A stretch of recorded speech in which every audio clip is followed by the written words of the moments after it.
তৃতীয়া, কাল তৃতীয়া, পরশু মঙ্গলবার, এই 3 দিন গেলে প্রভু সবই কিন্তু তোমার। লক্ষ্মীবার বলে আমি কোনো কিছু মানি না, দেবালিঙ্গন দান দিতেই হবে। বেহুলা বলছে ঠিক আছে, তোমার ইচ্ছা পূর্ণ হবে, তবে তোমার কাছে আমি 3টি প্রশ্ন করব, উত্তর যদি দিতে পারো তাহলে তোমার মনস্কামনা পূর্ণ হবে, যদি না দিতে পারো তাহলে হবে না। লক্ষ্মীবার বলছে তাহলে তোমার প্রশ্ন করো। বেহুলা প্রশ্ন করলেন, 3 অক্ষরে নাম তার, থাকে সর্বঘর, প্রথম অক্ষর বাদ দিলে সবাই খায়, আর শেষের অক্ষর বাদ দিলে সকলে পায় ভয়, মধ্যের অক্ষর বাদ দিলে কৃষ্ণ গুণ পায়। বলো প্রভু কি? লক্ষ্মীদার বলছে বিছানা। এবার দ্বিতীয় প্রশ্ন, কুমারের নির্মিত ঘর নাহিক দুয়ার, যোগিনী পুরুষ একজন থাকে নিরন্তর, পুরুষ যখন হয় বলবান, বিধাতার ঘর ভেঙে করে সারে খার। বলো প্রভু কি? লক্ষ্মীদার বলল সেটা হলো পক্ষীর ডিম। এবার শেষ প্রশ্ন করলো বেহুলা, মস্তকে করিয়া যত্ন, পদতলে করিয়া পেশন, অপক্ষ থাকলে করে প্রহার, পক্ষ হলে পুনরায় মস্তকে করে ধারণ। বলো প্রভু কি? লক্ষ্মীদার বলছে যেটা হলো কুমারের নির্মিত জলঘর। এবার বেহুলা লক্ষ্মীদার হাতে বাঁধা, বাসর ঘরে লক্ষ্মীদার লক্ষ্য ভ্রষ্ট হয়ে গেছে। কাম কিয়া খামকিয়ায় মত্ত হয়েছে। এদিকে সোজা পর্বতে ওই মনসা নেতাকে বলছে, নেতা বাসর ঘরে বেহুলা লক্ষ্মীন্দর প্রবেশ করেছে, এবার অভিশাপ ছিল তাকে দংশন করতে হবে, কিন্তু কি করে? যজ্ঞদাতা নেতা বলল অনন্ত কোটি নাগকে স্মরণ কর। তাই আজ অনন্ত কোটি নাগকে স্মরণ করলেন ওই মনসা। আমার চন্দনের হতে বেরোল চন্দনের নাগ,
পর্বতে দাঁড়িয়েছে, বিস্তার বিস্তার ভাড়া উত্তোলন করে বলছে, মা আমাদেরকে ডেকেছিস?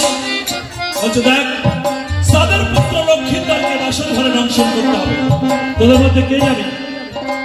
সবাই তাদের ফোনা তুলে নিয়েছে, কেউ কথা বলছে না।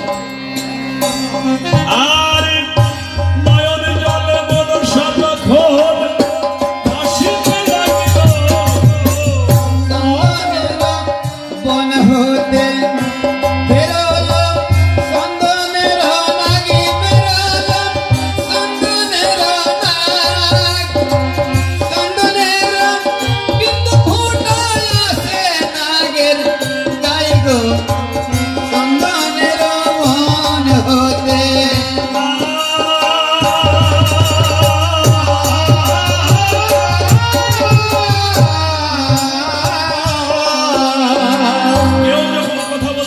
মনসা তখন চিন্তায় পড়ে গেছে, হায় হায় কেউ যাবে না, তাহলে লক্ষ্মীদারকে দংশন কে করবে? ওই অনন্ত কোটি নাগের মধ্যে কি করি একেবারে একার গোষ্ঠী সব। আচ্ছা তোর কাছে বিষ নেই? না না না। আচ্ছা ঠিক আছে, তোকে আমি 1 তোলা পরিমাণ বিষ দিলাম, যা লক্ষ্মীটাকে দংশন করে আয়। হে লিয়া তো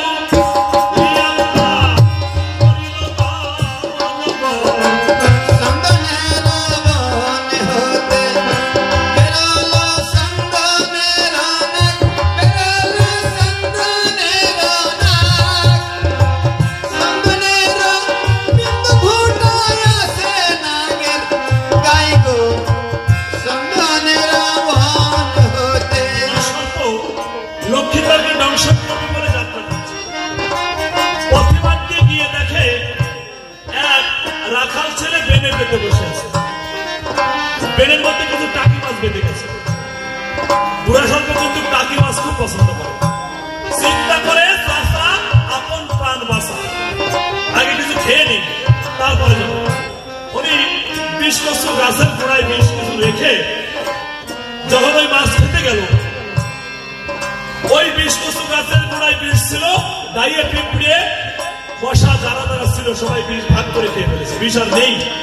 এদিকে উনি মাছ খেতে খেতে বেনের মধ্যে গিয়ে মোটা হয়ে গেছে, আর বেরোতে পারছে না, হুড়পাড় হুড়পাড় করছে। রাখাল ছেলে মনে মনে চিন্তা করে বড় মাছ বেঁধে গেছে, বেনে উত্তল তাকে প্রভু বেঁধে গেছে। উৎস ধরে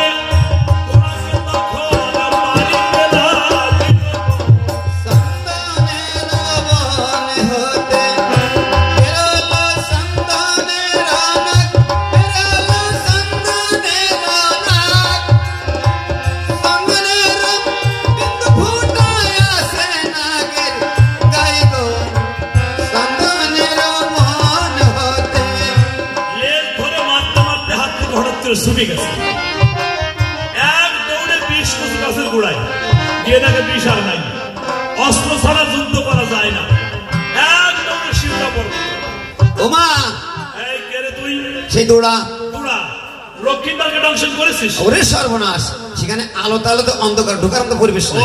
আলোয় আলোয় অন্ধকার হয়ে গেছে। তাহলে আমার বিষ ফেরত দে। তোরার কথা বলছে না।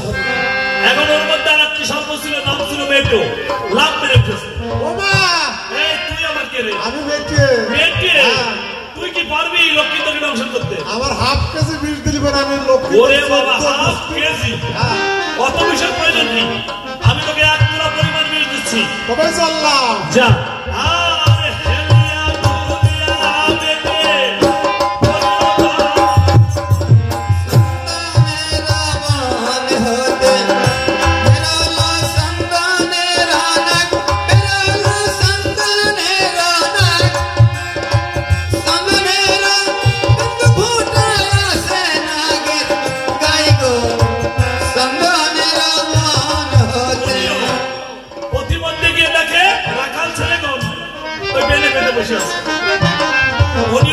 চিন্তা করে লক্ষ্মীর দাম তোমার কোনো ক্ষতি করে না, দংশন সময় পেলে করবো, না পেলে না করবো।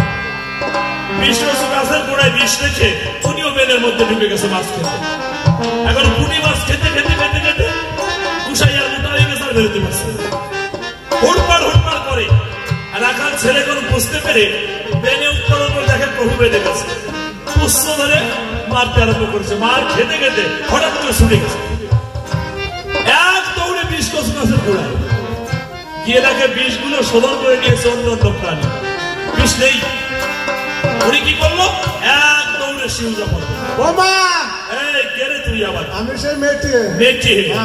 লক্ষ্মীদারকে দংশন করেছিস? ওরে সর্বনাশ, তোমার সন্তান তোমার কোলে ফিরে আসছে এই কত? কেন? সেখানে যাওয়ার মতো পরিবেশ নাই। পরিবেশই নাই না? তাহলে আমার বিষ ফেরত দে। এখন মেটে তাকায় দুরার দিকে, দুরা তাকায় মেটের দিকে, সরে সরে বেশি তো ভাই। আর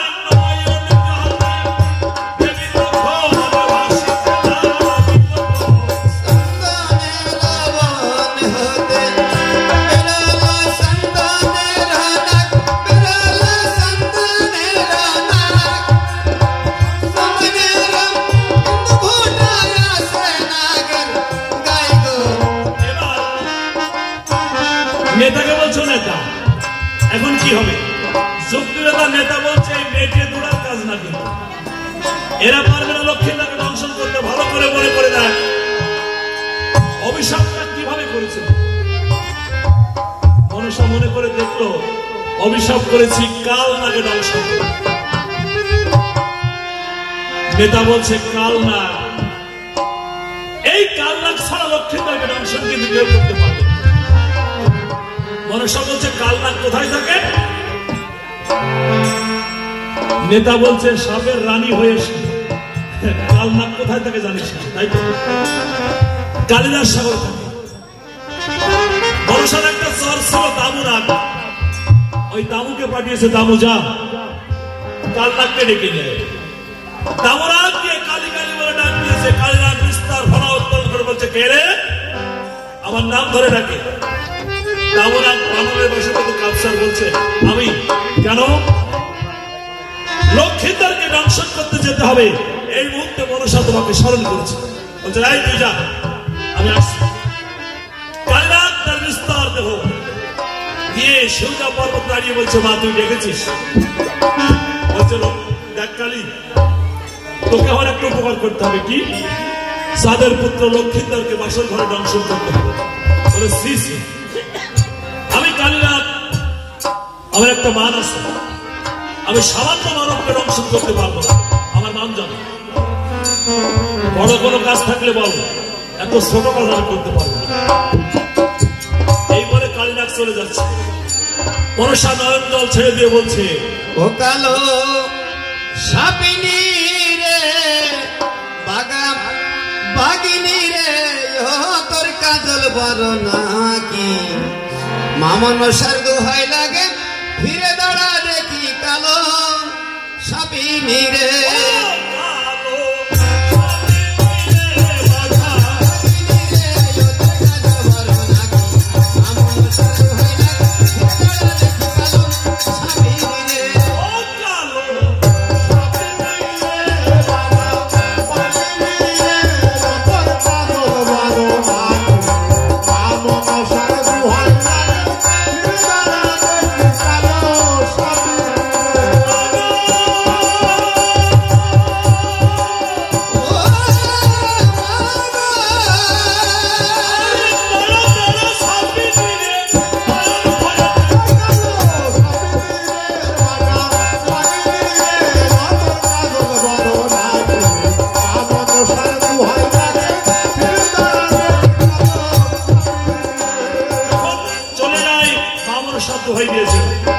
আর যেতে পারেনি।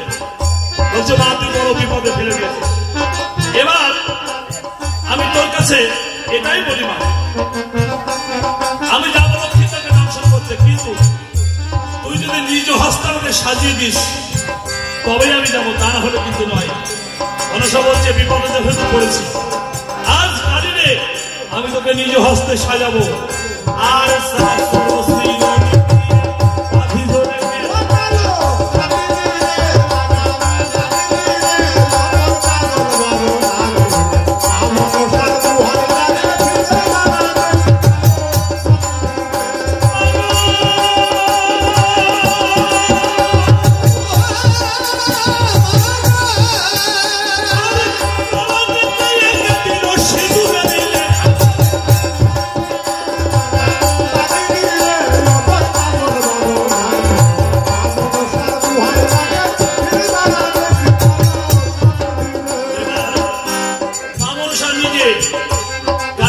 সাজিয়ে দিয়েছে, আর কালীনাগ স্বয়ং লক্ষ্মীটাকে দংশন করতে যাত্রা করেছে।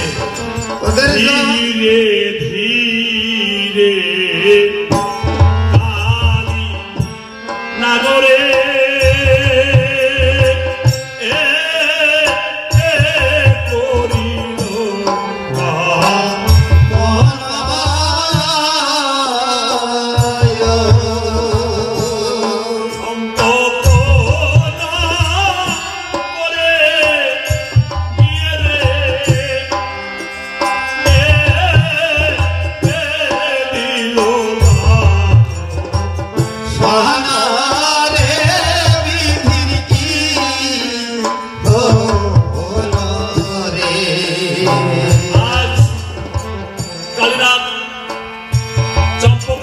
সেই শিউজা পর্বত থেকে সাতালি পর্বতের উদ্দেশ্যে যাত্রা করেছে।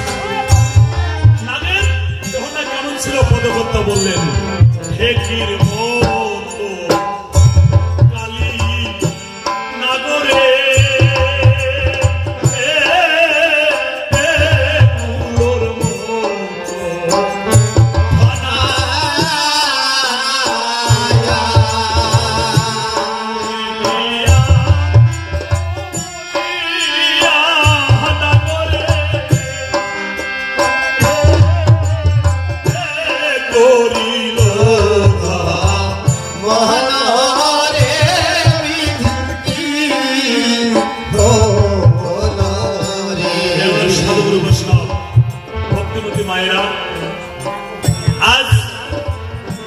মনসা দেবীর আদেশে কালীনাগ যাবে লক্ষ্মীদাকে দংশন করতে।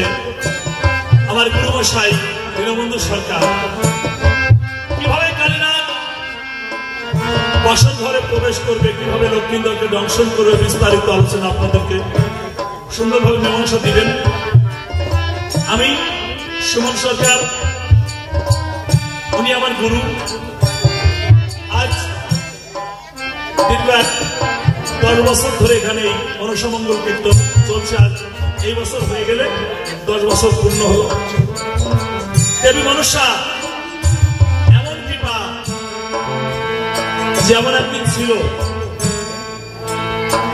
আমার ঘরে যেখানে হাত দিই সেখানে সাপ, টাকার বাক্সে হাত দেয় তার মধ্যে সাপ, বাচ্চার স্কুল ব্যাগের চেন খুলি তার মধ্যে সাপ। বড় ভীতিকর অবস্থার মধ্যে আমার দিনগুলো কেটেছে। অনেক জায়গায় গিয়েছি, অনেক কাছে বলেছি যে আমার ঘরে যেখানে হাত নেই সেখানে সাপ, এই বিপদ থেকে আমি বাঁচবো কি করে। এরকম করতে করতে আমি এক গুণিনীর কাছে গেলাম। উনি আমাকে বললো যে মুনি তুমি কি করো? বললাম যে আমি রামমঙ্গল কীর্তন করি, রামায়ণ কীর্তন, আর মনসামঙ্গল কীর্তনটা গাই টুকটাক অল্প। বলে বলি সত্য এটাই, মা মনসা তোমার গৃহে আসতে চায়, তাই তোমার কষ্ট হলেও এই মা মনসার গুণ কীর্তন তোমার বাড়িতে দিতে হবে, তা না হলে এই সাপ কিন্তু যাবে না। আমি বললাম যে আমি আমার সামর্থ্য নেই, এত বড় একটা অনুষ্ঠান আমি কি করে করবো, আমি নিজে তো খেতে পারছি না, তাহলে আমি কি করে দল বায়না করবো আর কি করে বা ভক্ত সেবা দিব। বললো মা মনসা যদি কৃপা করে সবই সম্ভব, তুমি মা মনসার প্রতি বিশ্বাস রাখো, ভক্তি রাখো, আর ভক্তের আশীর্বাদ তোমার সঙ্গে থাকবে, দেখবে তার কর্ম সেই করবে, তুমি উপলক্ষ হয়ে সবই করতে পারবে। যাই হোক, সেই অবস্থায় আমি আমার পারিষদক বর্গ যারা ছিল এদেরকে নিয়ে 10 বছর আগে মা মনসার কীর্তন এখানে আয়োজন করেছিলাম। করতে করতে করতে আজকে কিন্তু 10 বছরে পড়ে গেল। যাই হোক, মায়ের কৃপায় ভালোই আছে, আপনাদের আশীর্বাদে আমি আপনাদের কাছে এই আশীর্বাদই চাই। মা মনসার কৃপা আপনাদের সবার মধ্যেই পরিচিত হোক। মায়ের হলো 2টা নয়ন, একটা হলো সুনয়ন আর একটা হলো বিষনয়ন। যে ব্যক্তির দিকে বিষনয়নে তাকাবে সেই ব্যক্তির সবকিছু পুড়িয়ে শেষ হয়ে যাবে, আর যে ব্যক্তির দিকে সুনয়ন দিবে সেই ব্যক্তির কোনো অভাব থাকবে না। অভাব বলতে কিন্তু অনেক কিছু বোঝায়, টাকা পয়সার অভাব বলে কথা না, সংসারে একটা সুখ বলতে একটা ব্যাপার আছে। যার সংসারে সুখ আছে, তার সংসারে অভাব থাকলেও তার কিন্তু মনে অভাব নাই, হয়তো বাইরে অভাব ছিল। আজকে মায়ের কৃপায় যাক আপনাদের আশীর্বাদে সুখে আছে। যত কয়েকদিন এই সংসারে থাকবো আপনারা আশীর্বাদ রাখবেন। এমনি ভাবে প্রতি বছর যেন আমি মায়ের পূজা দিতে পারি, আপনাদের আশীর্বাদ লাভ করতে পারি, সাধুগুরু বৈষ্ণবের চরণ ধরে নিতে পারি, এই আশা রেখে আমি আমার গুরুর উপরে পালা দিবেন না। যেহেতু উনি গুরু ভূমিকায় এখানে গান করছে, দংশন করাকে আমি যেখানে যাই গান শিখেছি ওনার কাছ থেকে, আজ থেকে 20 বছর 22 বছর হয়ে গেল। উনি জীবিত থাকতে আমি মনে মনে আশা করেছি যে আমি অন্য কারো, আমি নিজে গুরু ভূমিকা পালন করব না, যে আসলে উনি থাকবেন, ওনাকে গুরু ভূমিকা দিয়ে আমি শিষ্য ভূমিকায় কাজ করব। তো যাই ওনার আশীর্বাদে যে দেশে গিয়েছি আমার গুরুর ভূমিকাটাই আমি পেয়েছি।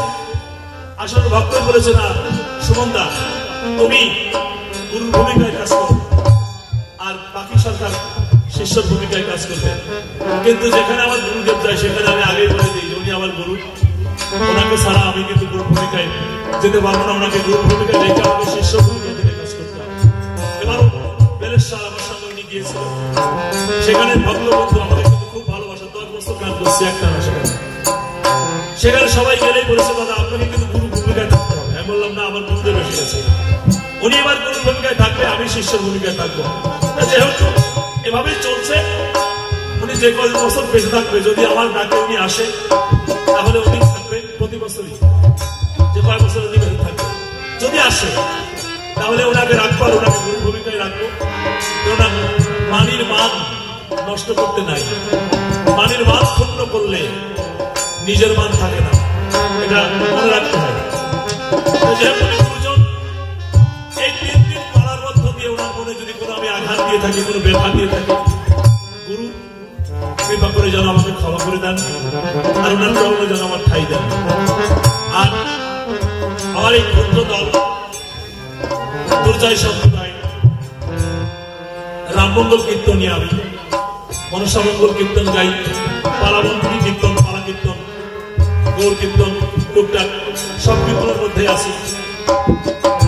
আপনারা সবাই মিলে এই ক্ষুদ্র দলটিকে একটু আশীর্বাদ রাখবেন। দুর্জয় সম্প্রদায় মাগুরা, মোহাম্মদপুর, খাদুনা আশীর্বাদ রাখবেন। যতদিন বেঁচে থাকে এই কীর্তনের মধ্য দিয়ে সাধুগুরু বৈষ্ণবের চরণ ধুলি যেন লাভ করতে পারি।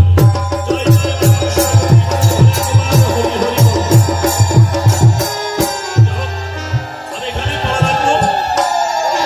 পালা শেষ করে আমার ভাতিজা 5 মিনিট সময় চেয়েছিল, আমার জগদীশ ছোট ছেলে, আমি তাকে 5 মিনিট সময় দেবো। তারপর গুরু বসাই আসবেন, কীর্তন করবে। তারপর নয়নদা আছে, তারপরে কাঞ্চিরামদা আছে, কানুদা, ওদের কীর্তন শুনবেন। যেহেতু আপনি শেষের দিকে আপনারা থাকেন, যত সময় থাকবেন তত সময় গান চলবে, এটাই। যাই এবার আমি সকলের চরণে আমার কথায় লীলায় যদি কোনো ভুল করে থাকে, কোনো ভক্ত যদি আঘাত থাকে লেগে থাকে ক্ষমা করবেন আর আশীর্বাদ রাখবেন যেন আপনাদের সম্মুখে থাকতে পারি। যাক আর বেশি করলে প্রয়োজন নাই, আমার মতো কীর্তন আমি শেষ করে যাই। তাই জানি সদর ভজন না জানি ভজন, কৃপা করতেন আসেন আমার যত ভক্তগণ। তাকে আমার সুমন সঙ্গে সমাপ্তি জানাই, সাধুরা গ্রামে আমার আদিম অবস্থান, আমার গুরু জনসংখ্যা গ্রাম পরিচয় এবং দোপায়াল আমার রাধাকান্তর শরীর সারবতী শুনে